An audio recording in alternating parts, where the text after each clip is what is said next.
morning. Hello. And welcome to Coffee and Quilting. Also known as Saturday Morning Coffee. With Warm N Cozy Quilting. And I'm Danielle. And I'm Danielle. I'm Jason. Okay. That was planned. I've been working on that Have one you? Oh all my week. gosh. I'm gonna do this and I'm gonna do it right.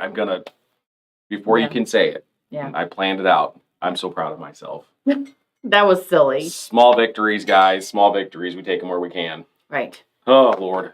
How are you today? I'm doing great. Ready for another Saturday morning of fantasticness? I am. With our friends? My hair did fantastic things today. It did. I love it. It's beautiful. So, when it's a good hair day, you can just about do anything. I hear these things. I keep my hair short, so I don't really know about good hair days. So your hair's always good? I mean, I guess. Yeah. It's hard to complain. Yeah. Anyway, we are here with you live to Facebook, also on YouTube. Yes. You can go over there and hit subscribe and watch us there live, and then watch us anytime. Right. Just hit that subscribe button so you can follow us easier. Jane says top of the morning to Top you. of the morning to you. Good morning, Jane. How are you? We got some other people joining Debbie us, did too. say good morning. Chilly today. It is chilly out there this morning. Good morning. Good morning. Good. Oh, yeah. Morning, Alvina, and hello, Christine. Good to see you guys on with us today.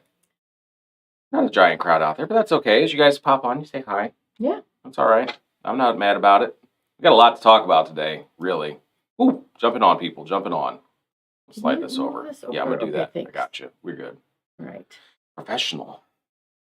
Yes, ma'am. Nice. Robin is enjoying a cup with us. Woohoo! Good day for it. Yeah, for sure. Eileen's sitting outside. Ooh, goodness gracious. I want to. Eileen's with me on the hair thing. Yeah. Yeah. You get it. My hair has always been short. I don't know. Lately, I've just decided this is where I want it to be. Right here. It just said when we went on camera, right before, I'm like, this is it. Keep no it there. longer. I'm not doing it anymore. Because I have had it longer before and I didn't like it. No. Anyway, moving on from hair. Okay, if you insist. Patty's saying hello from Wisconsin. Morning. That's a little bit of a drive from the hometown, eh? Yeah, but That's cool. Yeah. Oh, yeah. I knew she was going. Oh, yeah. Really? She told me. She told me she was going there. I'm sorry. It just seemed silly all of I a thought sudden. that it was a Patty from Wisconsin. Oh. No, this is Patty from here. Yeah. Who's in Wisconsin. Uh-huh. I Right. gotcha. Yes. It's Good okay. morning. It happens. Hello, Donna, and hello, Nina. Good to see you guys on. Morning, everyone. So we have a topic today that at first I felt was a little bit too simple. Mhm. So we really had a good discussion about why we should start here. right. Today we're going to talk about quilting. Quilting. That's what we do. That's what We you are do. going to do a want to do. very, very, very high level of what is quilting. Right. Because frequently, when we tell people who aren't watching us right now, when we tell people who are our family or friends that we own a quilt shop or we quilt, that's our thing. What does that mean? They really do not. They're like, huh? Oh, yeah, I have a quilt from, I bought it from Macy's 8 years ago. Right. This is not the same. Not the Okay. same. That's cool. And so, when we first started doing these videos, when we were first shut down in 2020 and things like that were going on, and we started doing some videos, we had lots of friends asking us, what can you start from the beginning? So that's what we're going to do today. We're going to start with Quilting 101. Yes. What does quilting mean? How do you get started? I know a lot of you out there are already doing that, but this might be really a great way for you to go, that's how I can explain it to So a lot my of the people friends, that family. we know are out there know how to do this, but we have viewers out there that may not say hi to us. Exactly. We don't know who's watching at any given time. Right. And they may be just looking for information. So I think it's really important that we kind of start with a basic thing. Yeah. Again, And this easy will to get find. these will get those new people to join us. A little more confidence, join the fun. Yeah, maybe us we know can who get some you more are. quilters with some Because more experience. we need to have more quilters, really. Yes. I mean, I love all the ones we got. But I why mean, not it add is on? so much fun to meet somebody who has learned a technique that I don't know, That's always fun, because then they show me cool stuff. right? and helps me advance my skills. And that's the whole point of everything, just trying to do better. Right. Absolutely. All right, so we're going to talk new stuff today, but before we dive into that, normally we talk about any important announcements we have. I don't think we really have any important ones happening. October is 5th Saturday. Right. Which does mean in-store, loyalty members, whatever. But I'm sure we'll probably throw something out there during the course of the month. Right. So, all of our loyalty club members know that this month, I think it is the 30th, 29th? I don't remember. I can look at a calendar here real quick. Hold on a second. Just hit that. I got you. Okay. Look, it's 29th. October 29th. Yes. Your loyalty benefits double that day. Yeah, they do. Come in the shop and find some cool stuff. Yeah. But yeah, well, okay. So yeah, that's the important announcement for now. I know usually we have a whole lot more and it goes a lot longer, but we have so much to cover. Right. We also have our International Mystery Quilt. We are continuing to do that. Yes. If you've gotten October's pattern, you have until November 5th. Just had their calendar up. Yes, November 5th. Yes. Right. That's a good guess. Love it. You gotta remember. 5th of November. Oh, yeah. So, anyway. I don't know what is happening right now between this communication that just happened. Well, you don't remember. Nope. Remember. The 5th of... Anyway. Okay. So, you have until November 5th at midnight to get your quilt for October finished. Yes. Then you just have to have the top finished. You can come in and show us. You can post it to our group, the Quilters Collective. You can email us, whatever works for you. Show us that you've completed it, and you're going to get next month's pattern for free. And if you just want to see what this month's quilt is and purchase it, you can go on our website. You can't see what it is because it's a mystery. Question mark. So you buy this month's pattern for $10, and then you would get the next couple of... It's still a good deal, is what I'm getting at. Right. You could still get November and December for free. And they are easy enough patterns. I think they are. They're all pretty basic patterns. Like this month's mostly half square triangles. That is a beginning point of all basis of quilting is half square triangles. So it really comes down to more color placement for this month's, which make it fancy. Razzle dazzle. Razzle dazzle, if you will. Okay. All right, so that's the important announcements. A couple more hellos before we dive into this. Dolores, good morning. Good morning. Sewing later. Nice. Good morning, Sandy. Morning, Joanne. Good to see you. Oh, we start our morning. Oh, we'll go Saturday. Yeah. Yeah. Got it. Donna can always learn something new. And Christine, nervous about getting started. Yes, that's why we do this. Exactly. Don't be nervous. It's okay. Right. The fabric doesn't have feelings. You can chop it all up. Exactly. Okay. Yeah. Yeah, you're going to stab it a few hundred times with the needle, but that's normal. That's okay. Yeah. It's really funny when you think, we tell people we buy perfectly good fabric. We cut it up. Stab it a whole bunch. Stab it. Yeah. Sew it back together in a different form. With parts that aren't its original friend. That's so messed up. That's our whole thing. That's our whole thing. So dark. Welcome to Halloween. Boy, that got dark. You got dark. Everybody else was fine. They're having fun with it. Right. All right. Okay, what is quilting? So. Quilting refers to... I'm going to stop reading now. What are you doing? So, if you're going to do quilting, what you need to do is you need to first buy an $8,000 machine. Second, buy the most expensive everything you can. No, that's not true. No. That's not true. No. Let's back up just a hair farther. Quilting. What is it? So the basic definition of quilting is taking 3 layers. You've got a quilt top, you've got batting, and you've got backing, and you're going to piece them you're going to weave thread through all 3 layers to make one. We call it a quilt witch. Quilt witch. TM. I TM'd that a long time ago. Yeah. It's been a minute. Quilt witch. So it's not sandwich. It's a sandwich. But yeah, so you've got... Just to tell them what quilting is. That was the basic. Okay, That's what I got. Those are exactly what I put. Yeah. Okay, great. Basically, you're sewing things together. You're going to make a quilt top.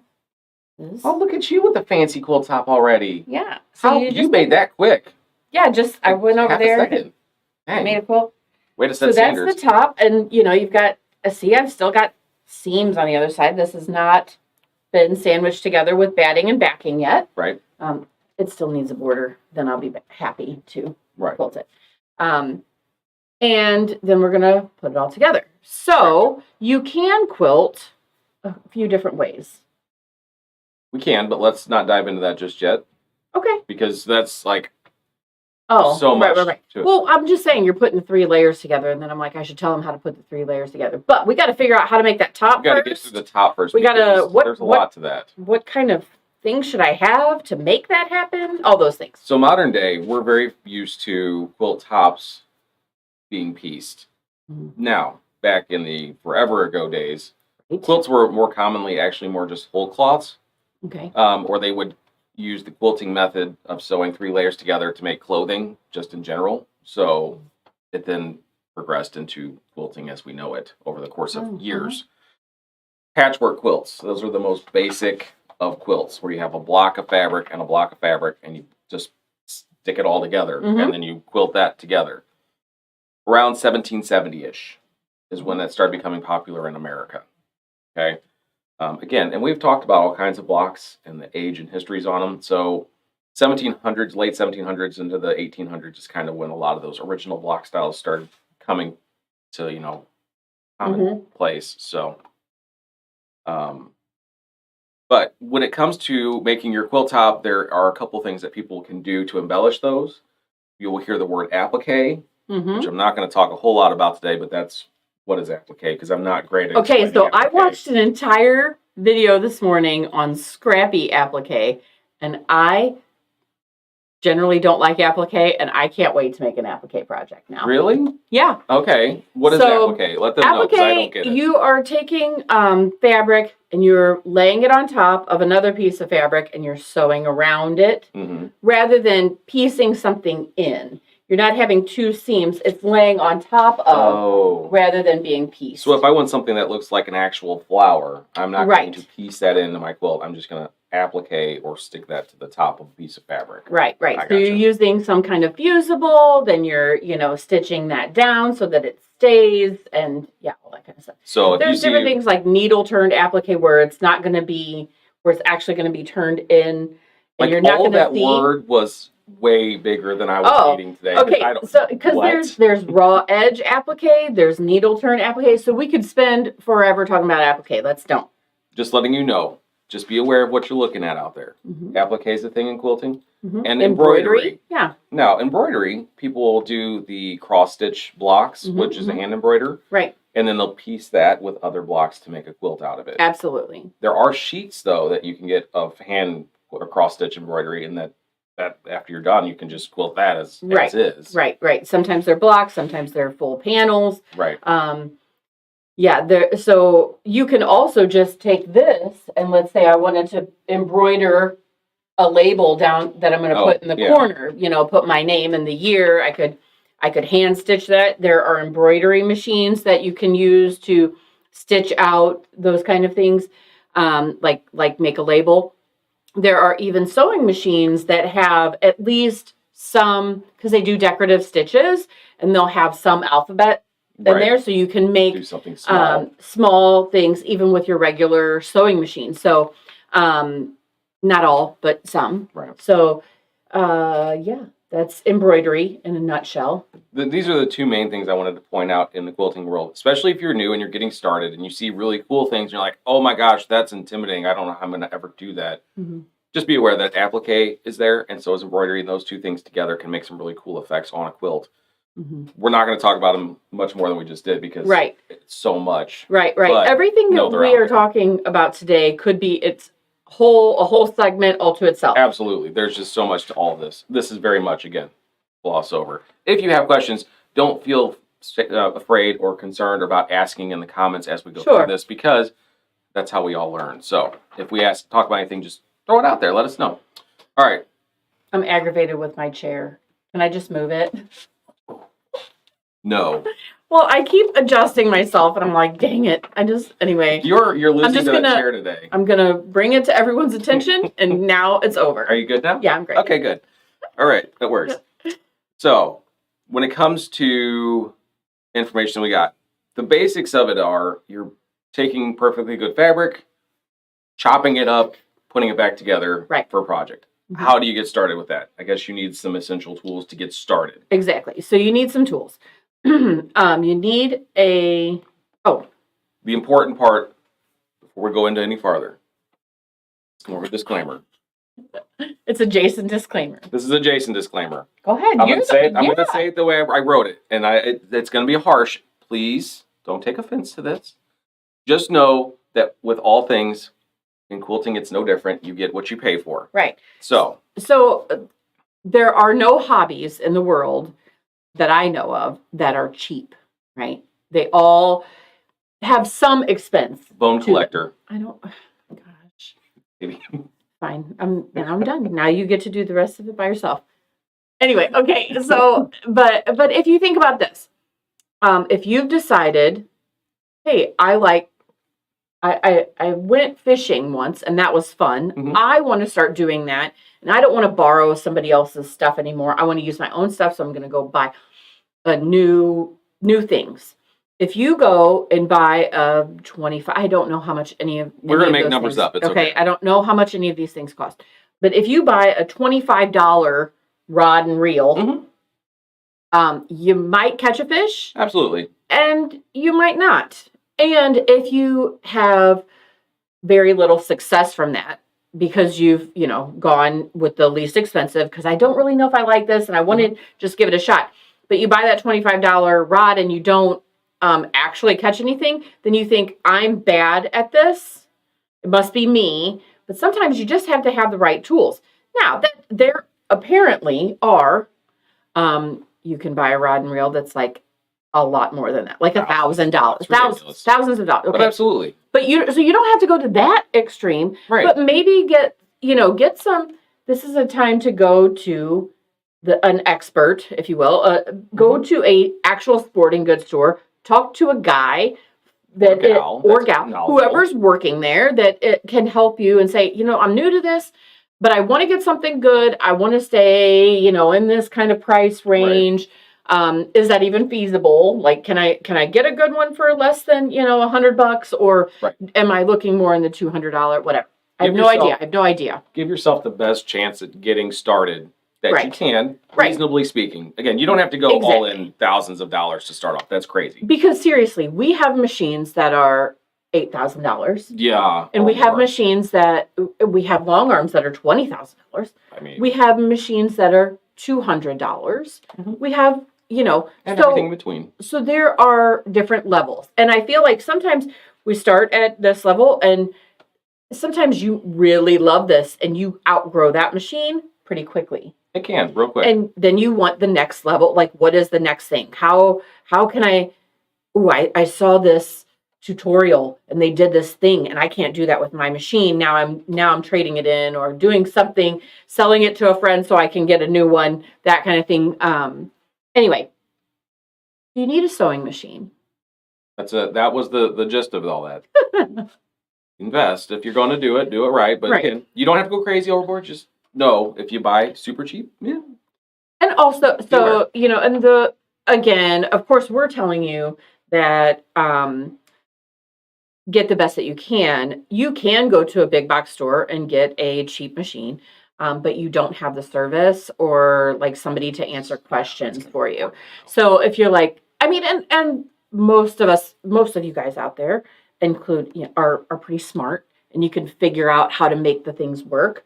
But if you want to be able to ask a guy, a girl, a person, sometimes it's nice to have a local quilt shop that will that you can help support and that they can help support you in your new journey, new hobby. So keep that in mind as we go forward. So we're going to talk first thing you need in order to do this.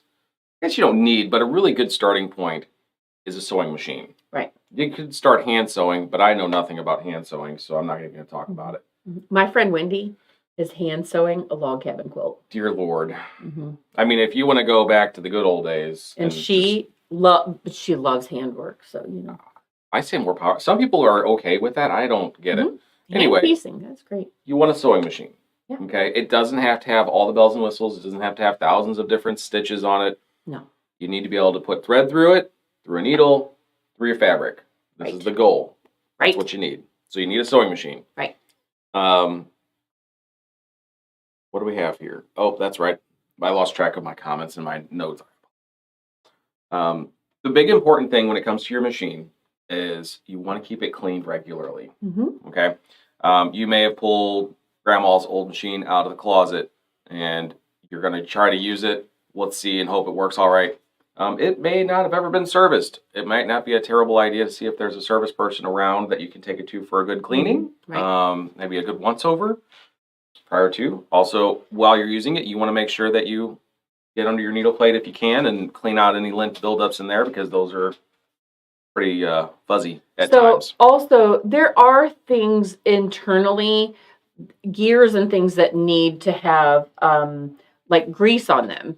That need to be done by a service tech. You're not going to necessarily, like, I have a featherweight that I could, but I had to like buy this whole kit. It was a whole thing. I mean, and it still makes me a little nervous, you know, but it does a great straight stitch. Yeah. But every time I use it, I have to oil it. So there's, you know, different, it's a 1957. Some of the older machines require more. This is not your normal. Yeah.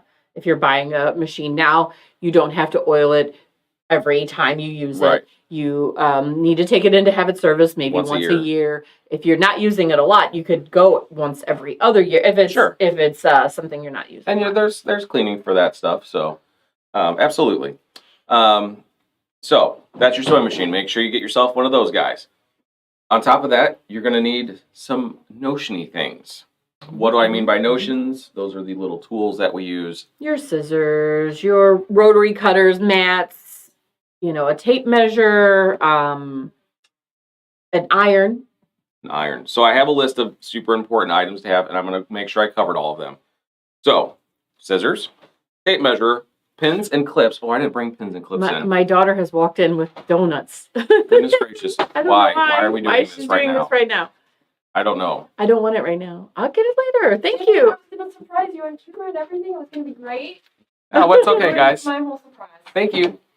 So, tape measures, pins. We got rotary cutters. We have scissors, straight edge rulers, an iron, and least not important, thread is most important. I don't know. They're all important. I double negative that in a weird sort of way. Yeah, I don't know what. Very most important is thread. You cannot sew together without thread. Right. Even if you're hand sewing, you need thread. So when it comes to thread, I'd like to speak on thread for just a moment. Okay. Good thread is your friend. Okay. Now you can go anywhere and buy threads. Always remember this, and I will stand by this statement. Thread is the cheapest part of this entire process. Right. So if you think about the fabric, and the amount of thread that you're going to use, you're not using that much, right, to piece this all together. So that one cone of thread, yes, it's $14. Right. Okay, but I'm going to get several projects out of this, where one yard of fabric might be $14. You know, so when you look at that, like, so you could cut corners there and buy a less expensive thread, but it's really not necessary because you're not using that much. You're not using that much. It's going to go a long way. You know, buy good thread. Right. So because you're using good thread, it's going to last longer. It's going to hold together better. You're going to be happier with the end result. So do not be afraid to buy good quality of thread for your project. So we carry Aurifil, which is an all cotton thread. Yes. It's a 50 weight thread, and which means 50 weight. Again, all these things we can go into forever. So it just lays nicely in your piecing. Then we have Omni, which is a 40 weight thread, and that's what we use to quilt with. It is a little bit thicker of a thread, and it shows off more, which you want in your quilting. You don't want your piecing thread to stand out. You want that to kind of lay in there and be nice and flat. Right. So you absolutely can piece with a polyester thread or a cotton thread. Either way, it is not going to hurt your project if you use a polyester thread. We just like the way that Aurifil is. You can get a lot of colors that match your project, and even though it's cotton thread, usually cotton thread will lint a lot. Orfil does not lint near as much as I've found with others. Absolutely. So again, whole nother conversation we can and will have on thread. So you'll have to just hang out and wait for that day to come along. Until then, if you have questions, just don't be afraid to ask. All right, so you've got all your tools, you've got a machine. All right. Yeah, and let me just tell you. So like we have a starter kit that has a lot of those things in it, a pair of scissors and all. I mean, there's a ton of stuff in there. And you may then find, oh, I wish I had a longer pair of scissors. Or you'll start finding tools. It's nice to get a starter set because then it has a seam ripper. Yeah, it has all kinds of things. I'm gonna grab this box. Sorry about destroying my set. So this has, just throwing it out there. It's got pins, which you need. It's got a magnetic pin cushion. There's a little magnetic pin thing in there. Do you see this? Yeah, I know. It's amazing. I know. Pins, tape measure, scissors, thread snips, clips. I mean, there's a sewing gauge in here too. There's a tiny mat. Yeah. There's a nice straight edge ruler and a rotary cutter. Marking pen. So a lot of stuff in there that is really going to help get you going. Of course, when you start working, you're going to go, man, I wish I had a bigger mat than this. Eventually and then you're gonna want to go and get those things. But so this is a great way to get started. For sure. And then you find the things that you like and what makes life easier for you. Exactly. So you got all your tools. The next important thing is to find a pattern that you want to then create. Right? Now, we have my personal go-to for newer people is Eleanor Burns. Right. So Eleanor Burns has been around forever. Okay, not that long. A long time. Quite a long time. I didn't get any history on her. I've talked about her before, but she's been doing this for a very long time. So this is the 6th edition of the Log Cabin book. I mean, we're and always advancing on things and adding things. So her books are great because they are tons of pictures. I was talking with a customer yesterday, and she's like, "I hate reading a pattern. Why don't they show me more pictures? Give me pictures. Just show me. Just tell me what you're saying. Right. So there's tons of pictures that show you step by step how to make the quilt. Both of these we have taught in classes, and they are great beginner classes. I have had several students who've come to take the class who didn't know how to wind a bobbin, have never taken their machine out of the box yet. It's happened. And made a quilt. So I think the biggest thing that we didn't talk about is what you really need is the want to. Oh. I guess I just assumed that you're going to have that coming into this, but maybe people are looking and curious. But... And I think that sometimes people are like, oh, well, there's no way I could do. Just give it a try. Like, you really have to just go for it, Yeah. And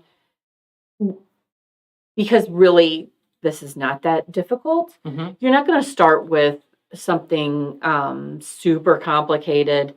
Start with something easy. Start with an Eleanor Burns pattern. Right. These are called, her company is called Quilt in a Day. Now, a day is 24 hours. It is. You're not going to do that in one sitting. Not normally. Not normally.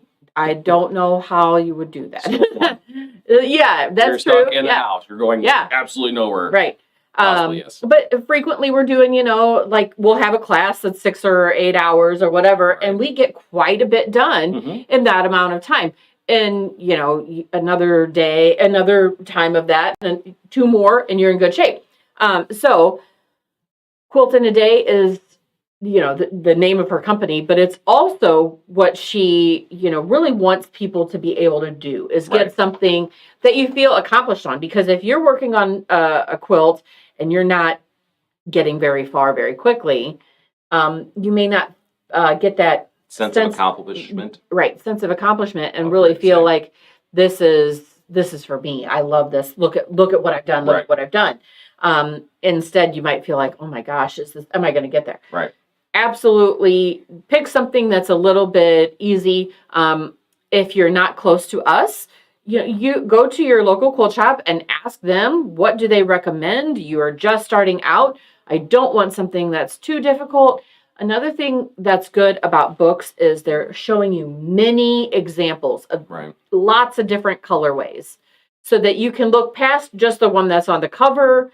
Maybe you don't like the one that's on the cover and you think, how am I going to, I don't like that one. That's not my colorway. I don't know what to do with that. Right. I frequently have people who say, I don't like blue, so I can't make that pattern. Right. Absolutely, you can make any pattern into any color, but sometimes it's hard to look past that if all you're seeing is the cover page. Right. So with a book, yes, it's more expensive, but it's going to give you a lot more information, Absolutely. quality information, and lots of examples. The other thing I want to point out about Eleanor Burns, which is what made her so successful with her books and patterns, is that she takes all the old classic traditional style of blocks and simplifies them. It makes them easier to make them. So, and puts it into words so well that pretty much anybody can go ahead and just go ahead and do that. And it'll turn out beautifully. So again, the right pattern from the right author, all that stuff, super helpful in successfully getting through your first quilt. Right. So find a pattern. Now you've got some tools. You've got a machine. You've got some tools. You got to get some fabric. Now you have to get to the important part. This is my favorite part. It is the most favorite part because look at all this color. Look at that. Do you see that? There's so much color. Yes. Who is this? This is, what's her name? Anna Maria Horner. Yes, ma'am. I didn't know that. I kind of did, but I guessed. Didn't. I had no idea. She's a designer for Free Spirit Fabric and just beautiful, bright colors, large scale print. So this is where some people get very like, oh my, no, overwhelmed. You come into the shop, there's so much fabric. I don't know where to start. And I always tell people, find 2 fabrics, 3 fabrics in the store that you love. I don't care if you think, oh, well, those don't go together. That's okay. Because then I can at least see, I gotcha. You like a small print floral. You're more of a traditional kind of fabric, but you like that fun colorway, so we can then start adding things to that and figure out what fabrics are going to look good together. I tend to pile a ton of things on the cutting table and customers are generally like, no, it's okay. I'll put them back. No, don't. Let's just keep pulling until we get what we want figured out. And then we'll get it figured out. Then somebody also put it away. That's what we have people here for, to put all that away. But no, it really is it can be daunting. But again, picking out your favorite one, just find one.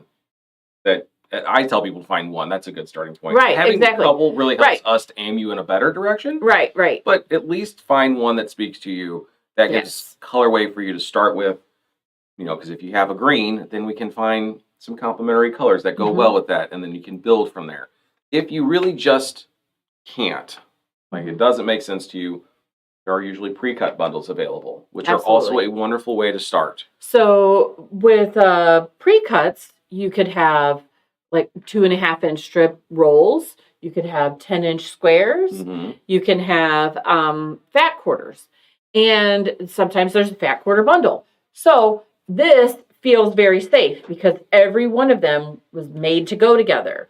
So sometimes with newer quilters, they're more concerned with, oh my gosh, is this going to look good once I'm done? I'm going to put all this work into it and then stand back and go, oh, that fabric doesn't go together. So with pre-packaged bundles, they have come from the manufacturer. That particular designer said, yes, all of these are going to look great. They have made mini quilts to verify that those look good together. Yes. There's tons of things out there you can look up, and we'll probably do a video on color theory or using the color wheel and kind of determining where to go. A lot of that, just because I've done this now a long time, I can start pulling things and, putting them together. So that's something, again, a local quilt shop should be able to help you with. We love to be your local quilt shop, even if you're many, many miles away. We can help you over the phone, you can order stuff online. Right. And we'll put together nice things for you. Right. And that usually is the biggest hurdle that most people run into, is figuring out how to match the colors. Joanne said that's kind of her biggest hurdle. And it's really a conversation that you just have to get comfortable with, trusting your gut on that one. Right. But we'll talk more, and we'll have another video where we'll talk about fabric and the types of cuts and bundles and things that make more sense, because there's so much jargon in this whole line that we use them so easily and fluently that we forget. Yeah. So. But we'll have that, and we'll cover that a little bit better in another time for sure. But once you have your fabric determined, and you have your tools, and you have your machine, now what? What would I do? I didn't put that in. Okay, so disclaimer. This is a personal preference recommendation from Danielle. Well, okay, so now you start making your quilt. So now you start cutting it up. Fabric. So there are small steps in between there. Some people will take all their fabric and they'll wash it. They'll pre-wash all the fabric they've purchased. Yes, right. Which is fine. The reason for the pre-washing is that it gets any loose dyes and stuff out. Also, it allows to shrink the fabric so that if there's going to be any shrinking, it's just done already. So you're working with what the fabric's going to be.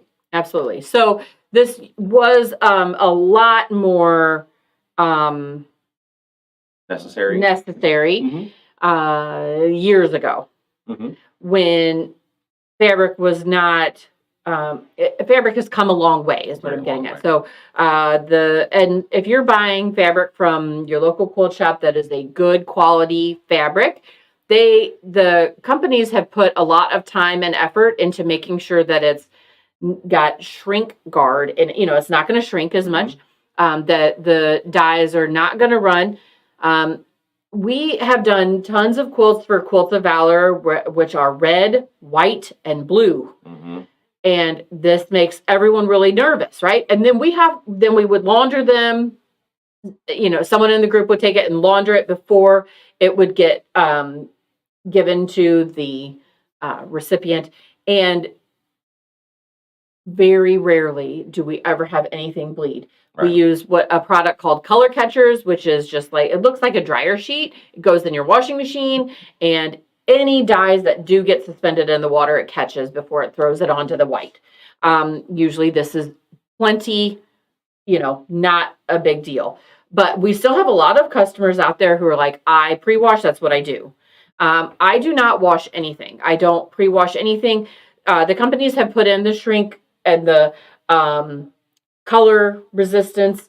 There's different things that make it soft, softeners and stuff. There is a little bit of starch in it that makes it, it's not near enough, but anyway, so that it's not going to fray on you as you're working with it. There's a lot of things that they have put into it, expecting that you're going to use it straight off the bolt, cut it up and make a quilt. So you absolutely can do that without any worries. Right. Like I said, the one thing that I generally worry about when you have red and white, where you're just concerned that red might bleed, just using color catchers. That's the one thing that I do. Yeah. Before you start cutting, even if you are not like me where I starch everything, you still want to take that and maybe press it, because it's going to be in a package of some sort and have some creases, and you want to get it nice and pressed before you start cutting into it. But then you're going to follow your pattern. You're going to cut your fabric up, make a quilt. When you press your fabric, be aware of this. Again, I had to learn this one. You're not ironing it. So you're not putting the hot iron on your fabric and pushing it. That's ironing. Don't iron your fabric. You really want it to be hot iron, press down on it, and then lift it to move it. Because if you are pushing it in an ironing fashion, you're actually stretching your fabric, which will be nuisance for you later on when you go to piece and things are stretched and distorted and frustrated. So that's a tough one to learn, especially for new folks, but be aware that's a possibility. So you've got it pressed. You're ready to do something with it. So you're going to cut it up. All your beautiful fabric.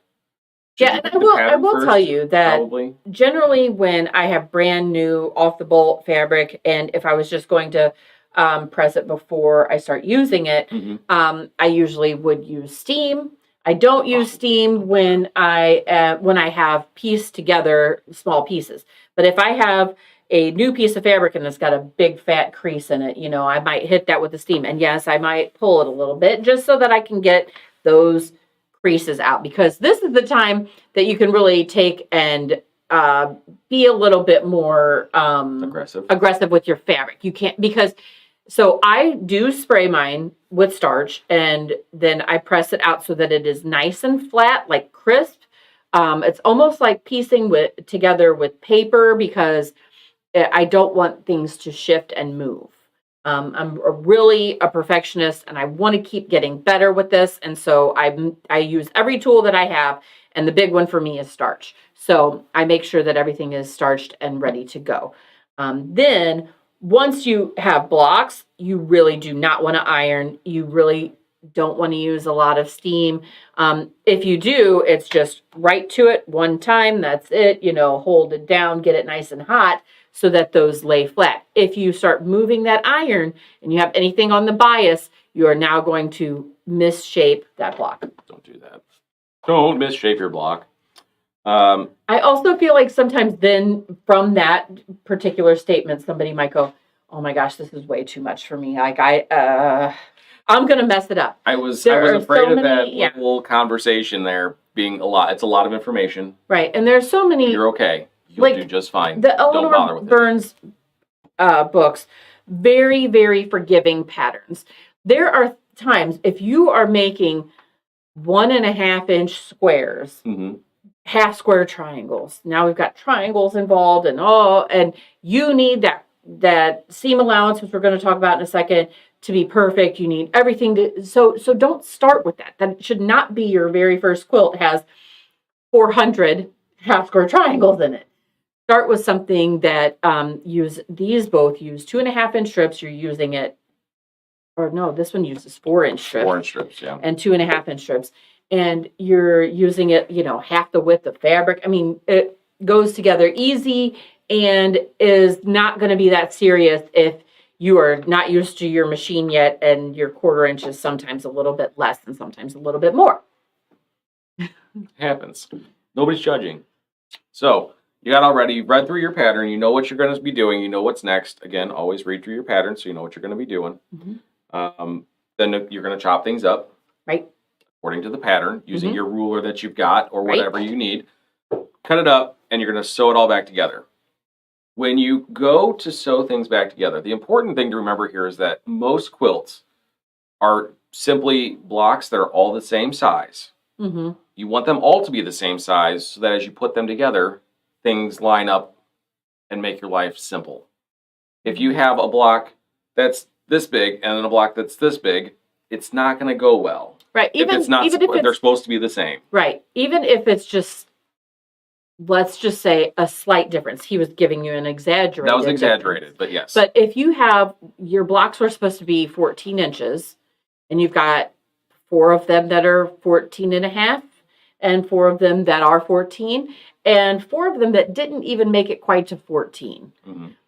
They're not going to go together in the quilt as easily as you would like. Right. So at that point, it's good to square everything up to the size that makes sense. Sometimes you can't do that. Sometimes you start squaring things up, and now I'm going to cut off points.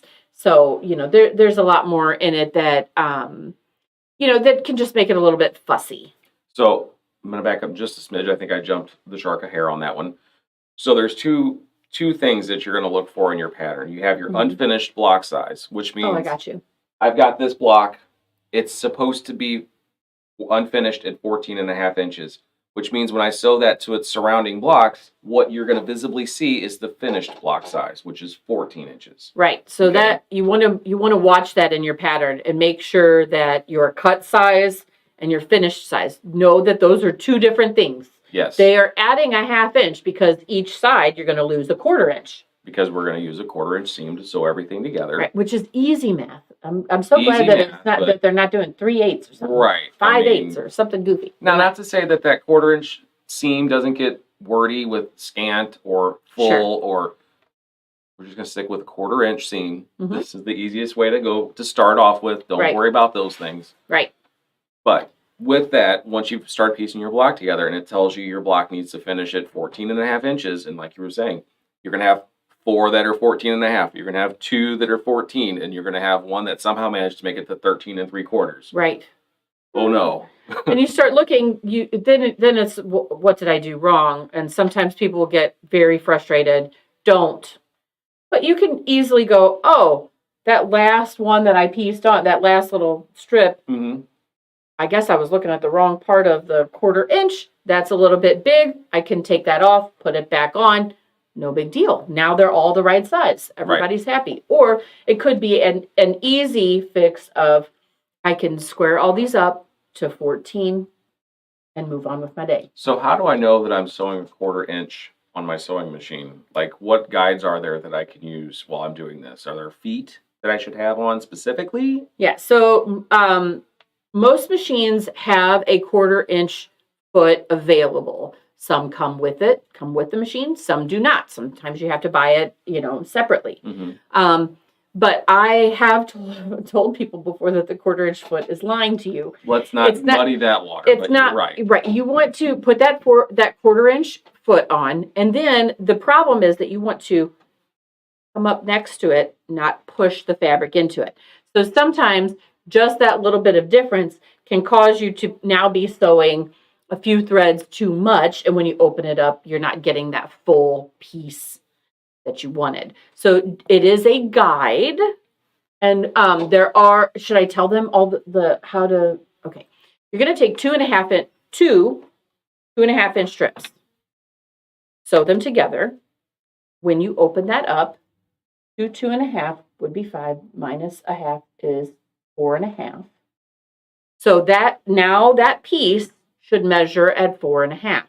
You had 2.5 inch strips, you 1/4 inch seamed, you pressed it, and you can press whichever way you want. If you are generally a person who likes to press open or to one side or whatever. Does that mean? See, it's crazy. You start getting into the jargon in this whole thing, and it's like, oh, there's more detail to that. Right. So a lot of patterns will tell you to press to the dark, or a lot of patterns will tell you which way you should press. I have in the past went, I don't want to do that. I want to press the way that I want to press, because. Grab your quilt for a second. Let's go this route with it. Okay. So are we running out of time? No, not at all. I don't want to get too convoluted. So what it means to press is after you sewed it together, you have this seam that's existing now, right? Right. What you need to do is you have to put your hot iron on that and press that seam to one side so that this now lays flat over here. If you don't press that, then you're going to get this like weird rigidness. It could be kind of going one way, and then over here it's going another way, and it's not laying down. And as you go piecing your quilts together and you start having more of these seams, if these guys are kind of going all sorts of directions, you're going to get kind of frustrated with them going everywhere. So yeah, after you've put your blocks together, you are going to take your iron and you're going to hot press that so that the seams are going whichever directions that they tell you to, or typically towards the dark side. Towards the dark, or follow the pattern. Or follow the pattern, whatever they tell you to do. Sometimes I've just said, okay, I'm going to read through and figure out why. She does, because I'm going to do whatever I want. Because this exact quilt, it told me that I needed to press one certain way, and I'm like, but this is a dark fabric and this is a light fabric, and I want to press towards the dark. So each one I pressed differently, and then when I went to put it together, it would have made a lot more sense if I would have followed the pattern. So what you're saying is follow the pattern. Yeah, for the most part. I also was talking with a customer just the other day who presses everything open. That's how she likes it. They lay flatter that way. So I don't even know why we were talking about. You got your 2.5. You're going to press it open and you want to measure that. So a lot of times people will have their their pieces, and they've sewn it, and now they want to just measure that little seam. They want to see if that is a 1/4 inch. The way that, and you can do that, but it hasn't taken into account the thread. The thread actually does take part in that. So if you press it, and now it's the way that you like it, and you measure, you should end up with 4.5 inches. If you are measuring it and you're like, that is more than 4.5, You might be making too small of a seam allowance. Mm-hmm. If it is measuring less than, you are making too big of a seam allowance and you need to adjust. There's a lot of different products out there that there's like a tape you can put on the, so you can use that as a guide. Yeah. We use the Sew Straight. That's a wonderful guide. There's lots of tools out there that will help you make a good, consistent 1/4 inch. Actually, both of these patterns are fabulous for teaching you and a 1/4 inch and getting you to be consistent. Yes. Because you're going to do that same thing over and over and over, and it's going to go fast. Right. Again, and you'll get the practice. Important takeaway from that part of it all: consistency. Right. Whatever you do, be consistent, and that's pretty much the rule of thumb throughout the quilting world. Yeah. Whatever you're going to do, just consistently do that. Right. So you've got your top put together. So Right. you just did this little baby quilt with a bunch of little squares of fabric. You just sewed them together, and now you've got this awesome quilt top. Quilt top. Top. We're not a full quilt yet. Not a full quilt. You got to put that together with the 3 layers that we talked about. Your quilt witch, Right. Your quilt witch. your batting, your squishies, your innards, your whatever you want to call it. Wadding, I think is what some people call it too, which is, I don't know, weird to me. But and then the back. Sometimes that's what you've called it. That's what it That's is. what you go with. You're going to take those 3 together and you're going to sew them together using either the hand quilting method, Right. which one I'm not going to show you how to do because I don't hand quilt. But I will tell you, hand quilting is one singular piece of thread up and down through the quilt witch. Okay. And it looks amazing. Amazing. I can't do it, but I've seen it done and it looks cool. Then More time consuming. so much more time consuming. You could also use the other style of quilting, which is the machine quilting, which encompasses anything that's mechanically doing. So Right. either your domestic machine or a long arm, which is the big machines that high speed stitch. Right. On a domestic, you can use your walking foot and do a stitch in the ditch kind of thing, or just do straight lines. Mm-hmm. Anything that you can do to hold this whole thing together is quilting. Right. Okay. So unlike hand quilting where you have one simple thread, Yeah. you have Thread on top and thread on bottom, and you have an interlocking stitch throughout. So that's going to just hold together hold better. together better. I love hand quilted quilts. Yeah, don't get me wrong. But they do not have an interlocking stitch, and they have one singular stitch. We're just talking about what it is, right? Right. So again, most people have a sewing machine and they can sew it together and now Right. it's done. So it's a little easier right. that way. Or your last option, if it's a larger quilt, you could always talk to a long armor and quilt by check. That's Right. here, take this, do this Right, for me. Thank right. you. I bring it to Jason and I say, here you go, and let me write you a check for that. And I pick it up and it's all done. Ta-da! Magical. So that is definitely an option for you. First Absolutely. of all, you can, if you have a local quilt shop to you, take it there. You can, if you're in a guild or somewhere where you are around other quilters, you can find out who in the area does quilting, does long arming. You can send it to us. We will absolutely work with you through. We've had, I don't know how many quilts mailed in this month. Lots. So It's been kind of a busy month. It's been great. yeah. If you're not close, you can do that. We work with you over the phone. We make sure that what you're getting is what you want. So Right, absolutely. So, I don't feel like there's enough time to cover all the points, and I feel like we kind of went through it well. I think I covered all the important bases. I think we got everything. I think the important thing you all need to take away at this point is if you're new to this and you're trying to get started, just go for it. Right. There's no right and wrong in quilting. There's some strong recommendations. Don't go in it with this grandiose plan that this is what's going to come out.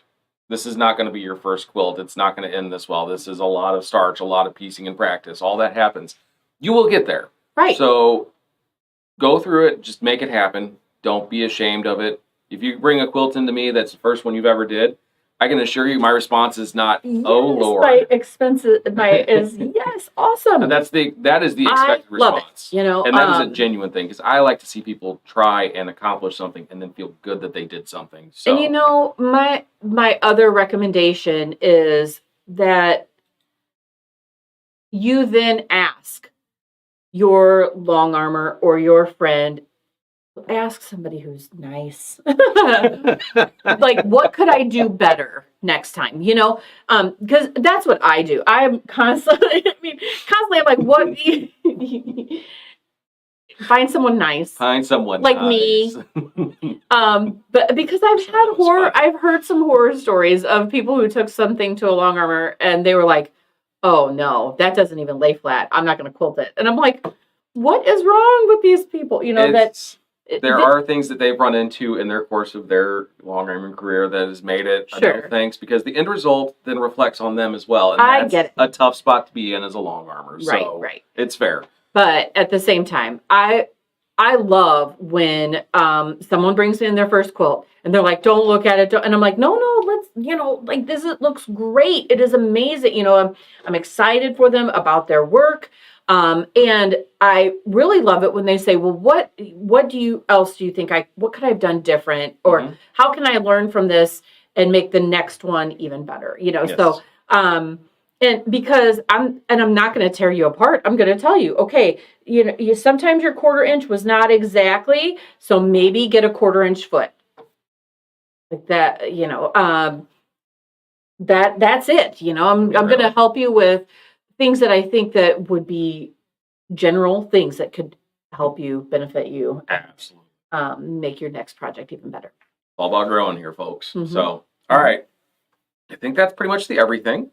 I think we're going to go ahead and remind you that Monday's our flash sale on the website. Right. Oh my gosh.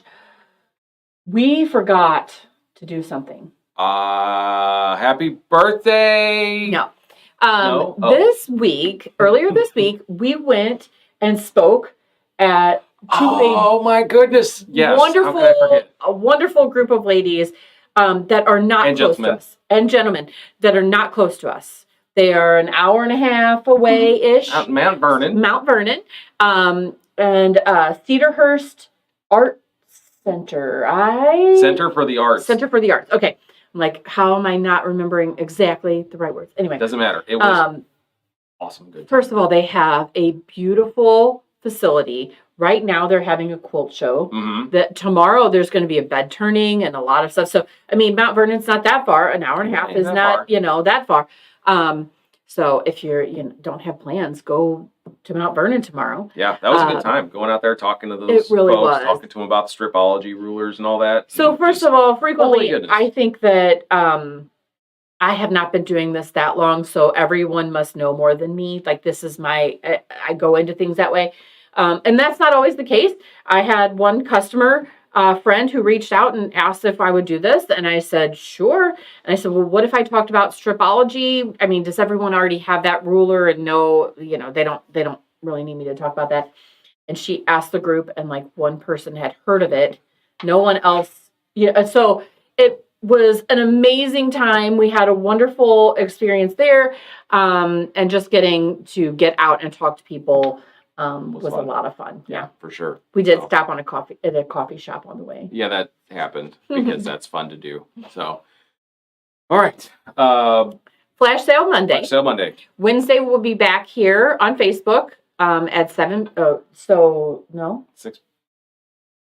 It's been 6 for a really long time. Why don't you tell them what's happening? Do you have what I usually have and not remembering times because that's how this is going. Wednesday, 6 p.m. Central Time, Facebook Live. We sell things. Come buy some fabric. Right. And then, the next Saturday we do it all again.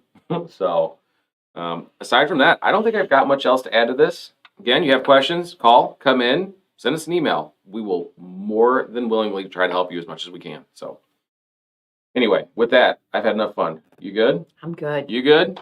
Good. All right. Thanks, everyone. We'll see you next time. Bye.